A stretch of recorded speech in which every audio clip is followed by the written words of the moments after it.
lagi dengan saya Yuda Adi Fariska. Kali ini saya akan membahas tentang metode ilmiah.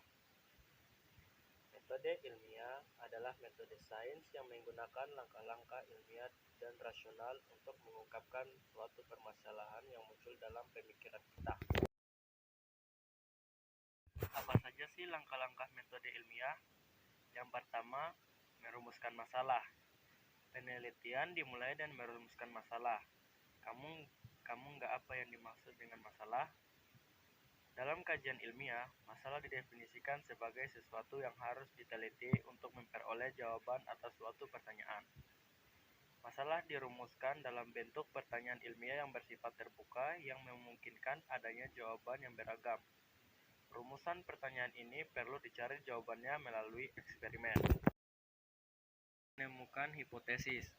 Setelah berhasil merumuskan, teman-teman bisa mengajukan jawaban sementara atas pertanyaan yang bernama lain hipotesis.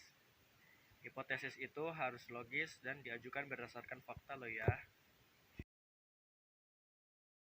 Ketiga, menetapkan variabel penelitian.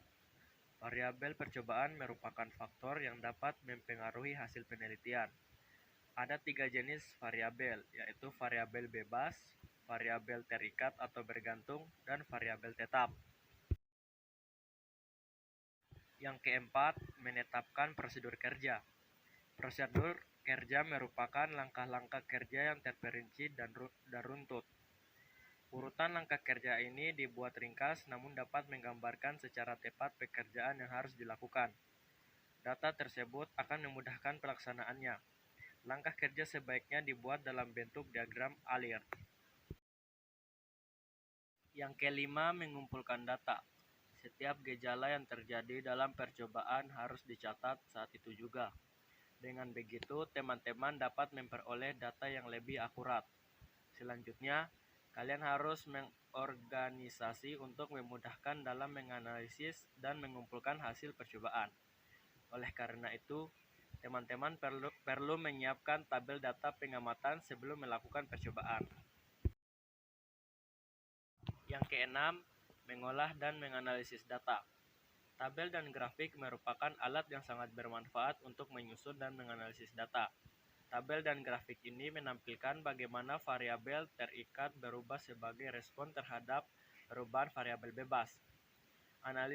Analisis data juga dapat dilakukan dengan menggunakan program komputer untuk pengolahan data. Yang ketujuh, membuat kesimpulan. Hasil analisis data menghasilkan suatu pola atau kecenderungan. Pola ini dapat dijadikan landasan untuk menarik sebuah kesimpulan. Kesimpulan adalah suatu pertanyaan yang merangkum apa yang sudah dilakukan dalam kegiatan penelitian. Dalam menyusun suatu kesimpulan, kalian harus memutuskan apakah data yang dikumpulkan mendukung hipotesis atau tidak. Selain itu, kalian juga harus mengulang suatu penelitian beberapa kali sebelum dapat menarik suatu kesimpulan. Yang kedelapan, mengkomunikasikan hasil penelitian. Mengapa harus mengkomunikasikan penelitian? Sosialisasi hasil penelitian penting dilakukan agar hasil penelitian teman-teman diketahui pihak lain. Bagaimanakah cara mengkomunikasikan suatu hasil penelitian?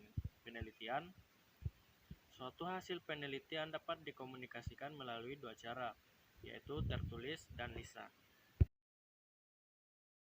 Demikianlah penjelasan dari saya.